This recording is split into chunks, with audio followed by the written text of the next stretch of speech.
FDM 3D பிரிண்டரில் எப்படி வந்து file ready பண்ணுறது, பிஃபோர் வந்து ஒரு 3D மாடலில் வந்து எப்படி 3D பிரிண்டிங் பண்ணுறதுக்கு ஏற்ற மாதிரி ஃபைல் கன்வெர்ட் பண்ணுறதுன்னு நம்ம பார்க்க போகிறோம். ஸோ ஃபார் எக்ஸாம்பிள் நம்ம வந்து ஒரு 3D மாடல் எடுத்துக்கிறோம்னு வச்சுக்கோங்க. ஸோ ஃபஸ்ட்டு என்டையர் ப்ராசஸை பார்த்துக்கலாம். ஸோ ஃபஸ்ட் நம்ம ஒரு 3D மாடல் ஜென்ரேட் பண்ணுவோம். தென் அதை வந்து .stl ஃபைலுக்கு கன்வெர்ட் பண்ணுவோம்.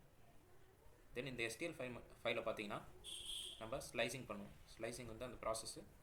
ஸோ ஃபைலை வந்து ஸ்லைஸ் பண்ணுவோம். தென் ஸ்லைஸ் பண்ண ஃபைல் வந்து பார்த்தீங்கன்னா G கோடாக கன்வெர்ட் பண்ணுவோம். தென் இந்த G கோடை தான் வந்து நம்ம 3D பிரிண்டர் மிஷினுக்கு வந்து சென்ட் பண்ணுவோம். ஸோ இதுதான் என்டையர் ப்ராசஸ். ஸோ ஒரு ஃபைலை வந்து 3D மாடல்லேருந்து 3D பிரிண்டருக்கு நீங்கள் சென்ட் பண்ணுறதுக்கு முன்னாடி இந்த 4 ப்ராசஸ் நடக்கும். ஸோ 3D மாடலில் பார்த்தீங்கன்னா வந்து நம்ம வால்யூம் டேட்டா இருக்கும். ஒரு மாடல் ஜென்ரேட் பண்ணுறீங்கன்னா அதோட என்டையர் வால்யூம் டேட்டா இருக்கும். ஸோ ஃபார் எக்ஸாம்பிள் அதோட டெக்ஸ்சர், கலர் எல்லாமே இருக்கும். டெக்ஸ்சர், கலர் டென்சிட்டி எல்லா டேட்டாவும் இருக்கும். ஆனால் நமக்கு 3D பிரிண்டிங் பண்ணுறதுக்கு இந்த டேட்டாலாம் தேவையில்லை. ஸோ நம்ம வந்து இந்த வால்யூம் டேட்டாவை பார்த்தீங்கன்னா நம்ம சர்ஃபேஸ் டேட்டா இல்லை கான்டூர் டேட்டாவாக மாற்றுவோம். அதுக்கு தான் பார்த்தீங்கன்னா .stl ஃபைல் யூஸ் பண்ணுறோம். ஸோ இதில் பார்த்தீங்கன்னா ஒன்லி கான்டூர் டேட்டா மட்டும்தான் இருக்கும். கான்டூரோட டேட்டா மட்டும் தான் இருக்கும். ஒரு எக்ஸாம்பிள் நீங்கள் சொல்லணுன்னா இதில் வந்து ட்ரையாங்குலேஷன் ஒரு ப்ராசஸ் யூஸ் பண்ணுவோம். ஸோ இந்த மெத்தட் யூஸ் பண்ணி என்டையர் வால்யூமை பார்த்தீங்கன்னா சர்ஃபேஸாக கன்வெர்ட் பண்ணுவோம். சர்ஃபேஸ் இது எப்படி ஜென்ரேட் பண்ணணும்னா யூஸிங் ட்ரையாங்கிள்ஸ் யூஸ் பண்ணி இந்த வால்யூமை வந்து சர்ஃபேஸாக கன்வெர்ட் பண்ணுவோம். அதனால தான் இதுக்கு வந்து ட்ரையாங்குலேஷன் ப்ராசஸ்ன்னு சொல்லுவோம். அது யூஸ் பண்ணி தான் .stl ஃபைல் ஜென்ரேட் பண்ணுவோம். தென் ஒன்ஸ் சர்ஃபேஸ் டேட்டா கிடச்சோன்னே பார்த்தீங்கன்னா நம்ம ஸ்லைசிங் பண்ணுவோம். ஸோ ஸ்லைசிங்கில் பார்த்தீங்கன்னா அந்த சர்ஃபேஸ் டேட்டா கிடச்சதை வந்து லேயர்ஸாக கன்வெர்ட் பண்ணுவோம். ஈச் லேயராக கன்வெர்ட் பண்ணுவோம். ஸோ லேயர் டேட்டா, ஈச் லேயரோட வந்து டேட்டா வந்து ஸ்ப்ளிட் பண்ணுவோம் ஸ்லைசிங்கில் நிறைய மெத்தட்ஸ் இருக்குது, அதை பார்ப்போம். அதே மாதிரி ஒன்ஸ் ஸ்லைசிங் பண்ணோன்னே அதை G கோடாக கன்வெர்ட் பண்ணுவோம். ஸோ G கோட் பார்த்தீங்கன்னா டூல் பாத் டேட்டா வந்து வச்சுருக்கோம். டூல் பாத் டேட்டானா அந்த நாசில் 3D பிரிண்டர் நாசில் வந்து எப்படி மூவ் ஆகுதோ அந்த மூமெண்ட்டுக்கான G கோட்ஸை வந்து சேவ் பண்ணி வச்சுருக்கோம். அதுதான் பார்த்தீங்கன்னா G கோட்ஸ். தென் இந்த டூல் பாத் டேட்டாவை தான் வந்து நம்ம 3D பிரிண்டருக்கு சென்ட் பண்ணுவோம். ஸோ ஃபார் எக்ஸாம்பிள் நீங்கள் ஒரு க்யூப் எடுத்துக்கிறீங்கன்னு வச்சுக்கோங்க. இது வந்து volume data. Like for example இப்போ எல்லோ கலரில் இருக்குன்னு எடுத்துக்கலாம். ஸோ இது பார்த்தீங்கன்னா எல்லா டீட்டெயிலும் ஸ்டோர் பண்ணி வச்சுருக்கோம். வால்யூம்க்கான டேட்டா எல்லாத்தையும் ஸ்டோர் பண்ணியிருக்கோம். இது ரெட் கலரில் ஒரு க்யூப் இருக்குது. லைக் அடிஷ்னல் டீட்டெயில்ஸும் ஸ்டோர் பண்ணி வச்சுருக்கோம். லைக் 4 kg இந்த க்யூப். அது மாதிரி additional datas, density, weight, colour, texture எல்லா டேட்டாவும் ஸ்டோர் பண்ணி வச்சுருக்கோம் 3D மாடல். ஸோ ஒன்ஸ் நம்ம வந்து STLாக கன்வெர்ட் பண்ண அப்புறம் இது பார்த்தீங்கன்னா ஒன்லி சர்ஃபேஸ் டேட்டா. அதுவும் இந்த சர்ஃபேஸ் எப்படி ஜென்ரேட் பண்ணணும்னு பார்த்தீங்கன்னா ட்ரையாங்கிள்ஸ் யூஸ் பண்ணி ஜென்ரேட் பண்ணுவோம். அதனால தான் இந்த ட்ரையாங்குலேஷன் ப்ராசஸ் சொல்லுவோம். ஸோ ட்ரையாங்கிள்ஸ் யூஸ் பண்ணி இந்த சர்ஃபேஸை ஜென்ரேட் பண்ணுவோம். லைக் திஸ் ஒன்லி சர்ஃபேஸோட டேட்டா மட்டும் தான் ஹோல்ட் பண்ணும். இதில் வந்து கலரோ டெக்ஸ்சர் வேறு எந்த டேட்டாவும் இதில் இருக்காது. ஒன்ஸ் இந்த ப்ராசஸ் முடிஞ்ச அப்புறம் ஸ்லைசிங்கில் பார்த்தீங்கன்னா இதை வந்து லேயர் பை லேயராக வந்து ஸ்ப்ளிட் பண்ணும். ஃபார் எக்ஸாம்பிள் இதுதான் க்யூப்னா இந்த சர்ஃபேஸ் இதுலேருந்து வர சர்ஃபேஸ் க்யூபு பார்த்தீங்கன்னா லேயர் பை லேயராக வந்து ஸ்ப்ளிட் பண்ணும்.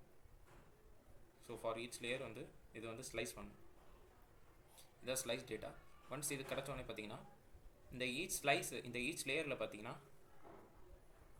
ஈச் லேயரில் எப்படி வந்து டூல் வந்து மூவ் ஆகணும், லைக் இந்த மாதிரி மூவ் ஆகணுமா, லைக் இந்த மாதிரி மூவ் ஆகணுமா அப்படின்ற டேட்டாவை வந்து G கோட்ஸில் ஸ்டோர் பண்ணும். அதுதான் வந்து G கோட்ஸு. ஒன்ஸ் இது முடிஞ்சோடனே இந்த டூல் பார்ட் டேட்டாவை பிரிண்டருக்கு அனுப்புவோம். நம்ம வந்து இப்போ ஒரு 3D மாடலில் வந்து டெவலப் பண்ணி அதை எப்படி G கோடாக கன்வெர்ட் பண்ணுறதுன்னு பார்க்கலாம். வாங்க போகலாம். நம்ம இப்போ 3D மாடல் டெவலப் பண்ணுறதுக்கு Fusion 360 யூஸ் பண்ணுறோம். ஸோ இது பார்த்திங்கன்னா ஒரு ஃப்ரீ சாஃப்ட்வேர், ஸ்டூடெண்ட் எஜுகேஷன் வந்து.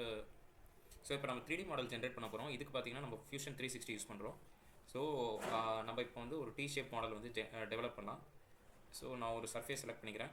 அதில் வந்து ஒரு ஸ்கொயர் வரைஞ்சிக்கிறேன். தென் அதை எக்ஸ்ட்ரூட் பண்ணிவிட்டு டாப் சர்ஃபேஸ் செலக்ட் பண்ணிவிட்டு இன்னொரு ரெக்டாங்கிள் வரைஞ்சிக்கிறேன். ஸோ இதையும் வந்து ஜென்ரேட் பண்ணுறேன். ஸோ நமக்கு இப்போ ஒரு T-ஷேப் மாடல் கிடச்சிருச்சு. ஸோ இதை பார்த்தீங்கன்னா நான் வந்து சேவ் பண்ணிவிட்டு தென் STL ஃபைலாக வந்து எக்ஸ்போர்ட் பண்ண போகிறேன். STL ஃபைல் டைப் வந்து நீங்கள் STL செலக்ட் பண்ணிவிட்டு நீங்கள் வந்து எக்ஸ்போர்ட் பண்ணிக்கலாம். ஸோ இப்போ இந்த 3D மாடல் பார்த்தீங்கன்னா STL ஃபைலாக வந்து நமக்கு சேவ் ஆகிடும். ஸோ இப்போ வந்து கன்வெர்ட் ஆகிடுச்சு. இப்போ நமக்கு இதில் ஒர்க் முடிஞ்சிடுச்சு. ஸோ அடுத்து வந்து எஸ்டிஎல் ஃபைலாக கன்வெர்ட் பண்ணியாச்சு. நெக்ஸ்ட் ப்ராசஸ் பார்த்தீங்கன்னா ஸ்லைசிங் பண்ணணும். ஸோ ஸ்லைசிங் பண்ணுறதுக்கு நமக்கு ஸ்லைசிங் சாஃப்ட்வேர்ஸ் நிறையா இருக்குது. நம்ம இப்போ ஸ்லைசிங் சாஃப்ட்வேர் ஓப்பன் பண்ணலாம். So okay, slicing software open பண்ணியாச்சு. இங்கே பார்த்தீங்கன்னா நான் Ultimaker Curaன்ற ஸ்லைசிங் சாஃப்ட்வேர் யூஸ் பண்ணுறேன். இதுவும் ஓப்பன் சோர்ஸ் தான், நீங்கள் டவுன்லோட் பண்ணி யூஸ் பண்ணலாம். ஸோ ஒன்ஸ் ஓப்பன் பண்ணோன்னே இதில் வந்து நீங்கள் 3D பிரிண்டரோட பிளாட்ஃபார்ம் வந்து டிஸ்பிளே ஆகும். ஸோ டிப்பிக்கலாக இப்படி தான் ஒரு 3D பிரிண்டரோட பிளாட்ஃபார்ம் இருக்கும். ஸோ இதில் பார்த்தீங்கன்னா நீங்கள் வந்து என்ன டைப் பிரிண்டர் யூஸ் பண்ண போகிறீங்களோ அதை செலக்ட் பண்ணிக்கலாம். டிஃபால்ட்டாக வந்து Ultimaker S5ன்ற பிரிண்டர் வந்து செலக்ட் ஆகிருக்கும். நீங்கள் வேணால் இப்போ நீங்கள் வேறு ஏதாவது பிரிண்டர் யூஸ் பண்ணுறீங்கன்னா நீங்கள் அதை கூட செலக்ட் பண்ணிக்கலாம். ஆட் பிரிண்டர் கொடுத்து இல்லை வேறு ஏதாவது பிரிண்டர் செலக்ட் பண்ணிக்கலாம். இப்போ நான் டிஃபால்ட்லேயே வச்சுக்கிறேன்.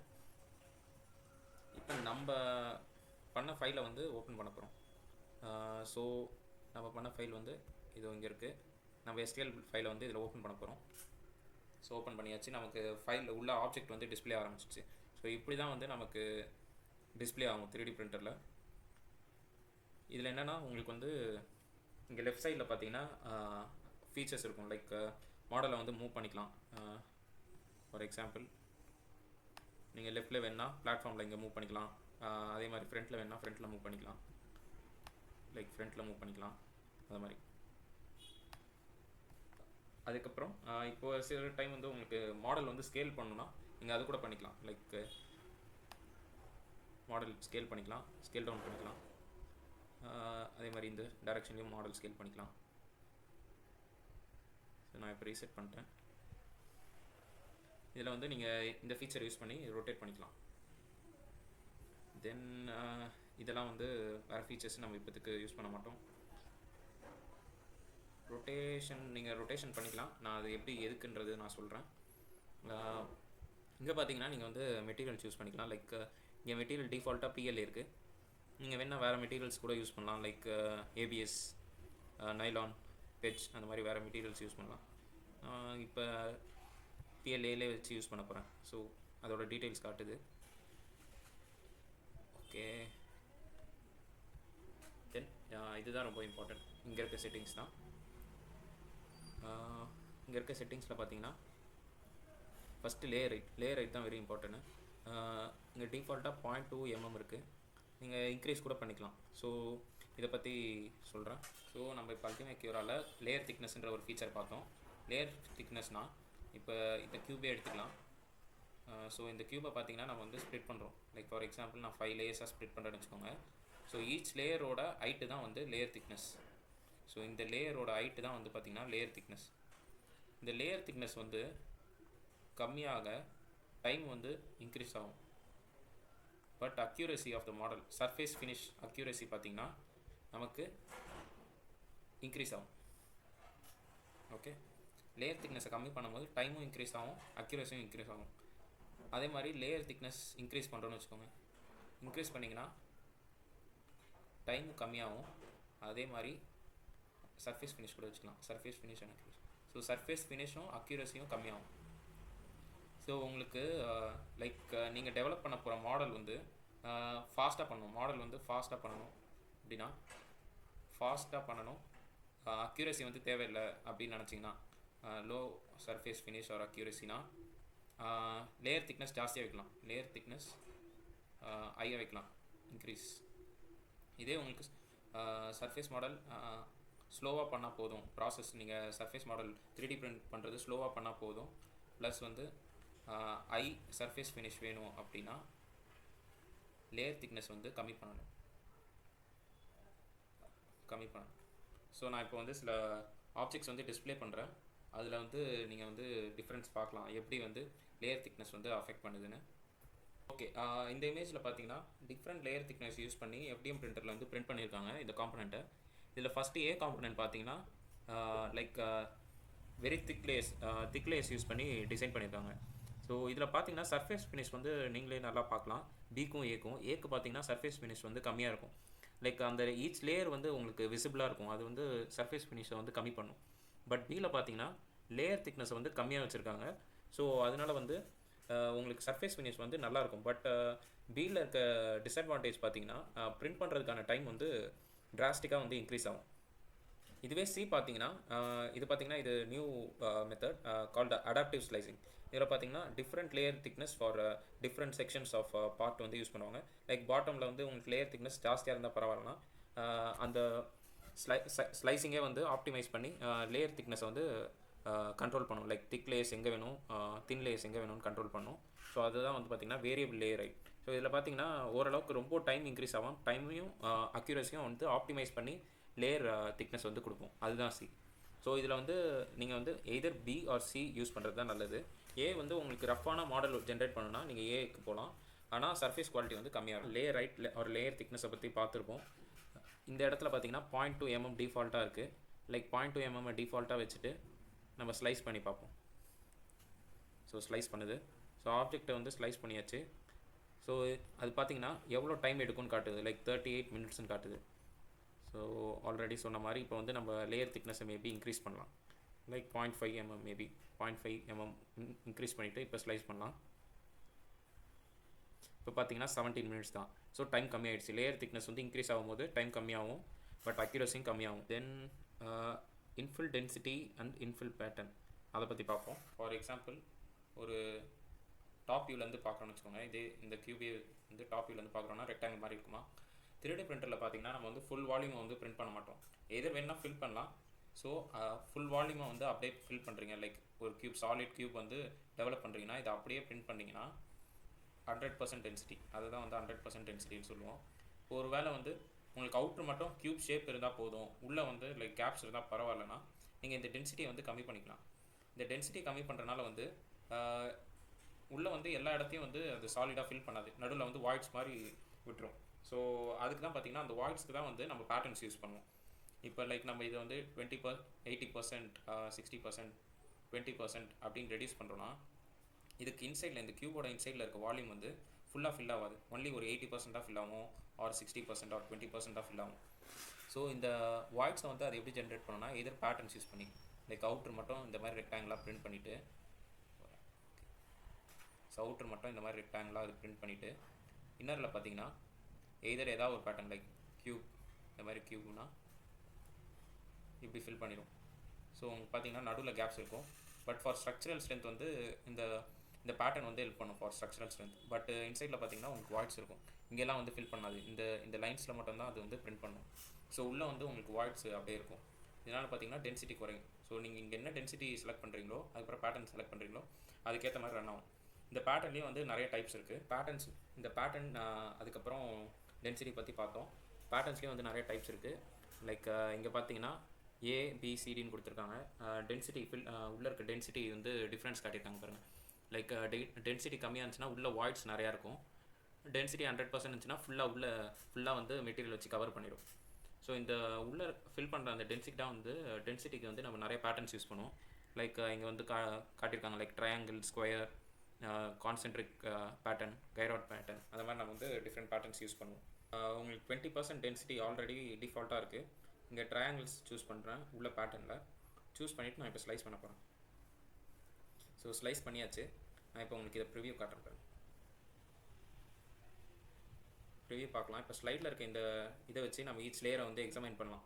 எல்லா லேயரும் எப்படி வந்து ஸ்லைஸ் ஆகிருக்குன்ட்டு. லைக் நான் இப்போ உங்களுக்கு டாப் வியூ வச்சு காட்டுறேன். ஸோ இதான் நமக்கு டாப் வியூ. பார்த்தீங்கன்னா அது உள்ளே வந்து ட்ரையாங்கிள்ஸ் யூஸ் பண்ணி உள்ளே கவர் பண்ணியிருக்கு. பட் அவுட்டரில் வந்து சாலிடாக இருக்குது. இன்னரில் வந்து ட்ரையாங்கிள் வச்சு கவர் பண்ணியிருக்கு. நம்ம இப்போ அதே மாதிரி மேபி வேறு பேட்டர்ன் வச்சு உங்களுக்கு காட்டுறேன். லைக் கியூபிக் வச்சுக்கலாம். கியூபிக் வச்சுட்டு டென்சிட்டி வந்து இந்த வாட்டி இன்க்ரீஸ் பண்ணலாம். மேபி 50%. Infill density 50%. சாரி 50% வச்சுட்டு ஸ்லைஸ் பண்ண போகிறோம். ஸோ ஸ்லைஸ் ஆகிடுச்சு. இப்போ பார்த்தீங்கன்னா பேட்டர்ன் மாறிடுச்சு. பேட்டர்னும் மாறி இருக்குது, ப்ளஸ் டென்சிட்டி வந்து ஜாஸ்தியாக இருக்குது. ஸோ உள்ளே வந்து நிறைய இன்ஃபில் இருக்குது. ஸோ மிச்ச ஆப்ஷன்ஸ்லாம் பார்த்தீங்கன்னா நம்ம அந்தளவுக்கு தேவையில்லை. லைக் மெட்டீரியல் ப்ராப்பர்ட்டிஸ், ஸ்பீடு, அது வந்து உங்களுக்கு ஏற்ற மாதிரி அட்ஜஸ்ட் பண்ணிக்கலாம். இன்னொன்று இம்பார்ட்டண்டான ஃபீச்சர் பார்த்தீங்கன்னா சப்போர்ட்ஸுன்றது என்னென்னு பார்த்தீங்கன்னா, ஸோ இப்போ இங்கே சைடில் பார்த்தீங்கன்னா லைட் ப்ளூ கலரில் உங்களுக்கு ஒன்று இருக்கா, இதுதான் வந்து சப்போர்ட். சப்போர்ட்ஸ் பற்றி பார்க்க போகிறோம். இப்போ இந்த ஆப்ஜெக்டில் வந்து பிளாட்ஃபார்ம் வந்து இப்படி இருக்குது. ஃபார் எக்ஸாம்பிள் நம்ம வந்து இங்கே டி மாதிரி ஜென்ரேட் பண்ணுறோம். கரெக்டாக டி ஷேப்பில் வந்து ஜென்ரேட் பண்ணுறோம். நமக்கு 3D பிரிண்டிங் பார்த்தீங்கன்னா ஈச் லேயர் பை லேயர் தான் பிரிண்ட் பண்ணும். கரெக்டாக. So each layer by layer வந்து நம்ம பிரிண்ட் பண்ணுறோம். இதில் என்ன ஒரு ப்ராப்ளம்னா, இப்போ இந்த லேயர் வரும்போது இந்த லேயர் கரெக்டாக இந்த டீயோட ஸ்டார்டிங் வரும்போது பார்த்தீங்கன்னா கீழே இங்கே சப்போர்ட் பண்ணுறதுக்கு மெட்டீரியலே கிடையாது. இந்த இடத்துல வந்து மெட்டீரியலே கிடையாது. இதுவே இந்த பாட்டம் பார்த்தீங்கன்னா இதுக்கு வந்து கீழே பெட் சப்போர்ட் இருக்குது. பட் இந்த மெட்டீரியல் பிளேஸ் பண்ணுறதுக்கு சப்போர்ட்டே கிடையாது. ஸோ இப்படி டீ ஸ்ட்ரக்சர் இருக்குன்னா இந்த மெட்டீரியல் வந்து பேஸில் உட்காந்துருக்கு. பட் இந்த மெட்டீரியல் எங்கே போய் உட்காரும்? இதுக்கான பேஸே எதுவுமே கிடையாது. இந்த லேயர் பிரிண்ட் பண்ணுதுன்னா இந்த மெட்டீரியல் மட்டும் தான் இங்கே உட்காரும். இந்த மெட்டீரியல் உட்காரத்துக்கு இடமே கிடையாதா? ஸோ ஸ்லைசிங் சாஃப்ட்வேர் என்ன பண்ணணும்னு பார்த்தீங்கன்னா ஆட்டோமேட்டிக்காக இங்கே வந்து அதுவாக ஸ்ட்ரக்சர் ஜென்ரேட் பண்ணும். ஸோ இந்த ஸ்ட்ரக்சர் அது எப்படி ஜென்ரேட் பண்ணணும்னு பார்த்தீங்கன்னா வீக்காக வந்து ஜென்ரேட் பண்ணும். ஏன்னா இது வந்து நம்ம மாடல் கிடையாது. இது ஒன்லி இந்த மாடலை பிரிண்ட் பண்ணுறதுக்கு சப்போர்ட் பண்ணுறதுக்காக ஜென்ரேட் பண்ணுது. ஸோ இதை பார்த்தீங்கன்னா நம்ம சப்போர்ட்னு சொல்லுவோம். இதை வந்து ஒன்ஸ் பார்ட் வந்து பிரிண்ட் ஆன அப்புறம் இதை வந்து ரிமூவ் பண்ணிடுவோம், இந்த சப்போர்ட்ஸை. ஸோ அதே தான் இப்போ நம்ம பார்த்தோம்ல. ஸோ இந்த சப்போர்ட் வந்து நம்ம ஒன்ஸ் பிரிண்ட் பண்ண அப்புறம் இந்த சப்போர்ட்ஸை வந்து ரிமூவ் பண்ணிடுவோம். எய்தர் நீங்கள் வந்து ரிமூவ் பண்ணலாம், இல்லை பார்ட்டை வந்து நீங்கள் பெட்டில் ப்ளேஸ் பண்ணும் போதே ஸ்டாட்டிஸ்டிக்கலாக ப்ளேஸ் பண்ணணும். ஃபார் எக்ஸாம்பிள் நம்ம ப்ரீவியஸ் ஸ்டெப் போகலாம். ப்ரிப்பேர் ஸ்டேஜுக்கு போய்ட்டு மாடலை கிளிக் பண்ணுங்கள். இப்போ தான் வந்து இந்த ரொட்டேட் ஃபீச்சர் யூஸ் பண்ணணும். இப்போ ரொட்டேட் பண்ணலாம். ஸோ இந்த டைரெக்ஷனில் ரொட்டேட் பண்ணிங்கன்னா பிக்கர் சைடு வந்து தரையில் ப்ளேஸ் ஆகிடுச்சு. ஷார்ட்டர் அதாவது ஸ்மால் சைடு வந்து மேலே பார்த்த மாதிரி இருக்குது.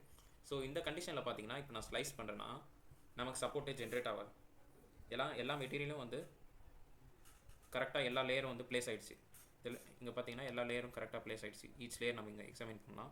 இப்படி பண்ணுறதுனால வந்து பிரிண்டர் டைமும் குறையும், அந்த சப்போர்ட் ஜென்ரேட் பண்ணுறதுக்கான மெட்டீரியலும் வந்து வேஸ்ட் ஆகாது.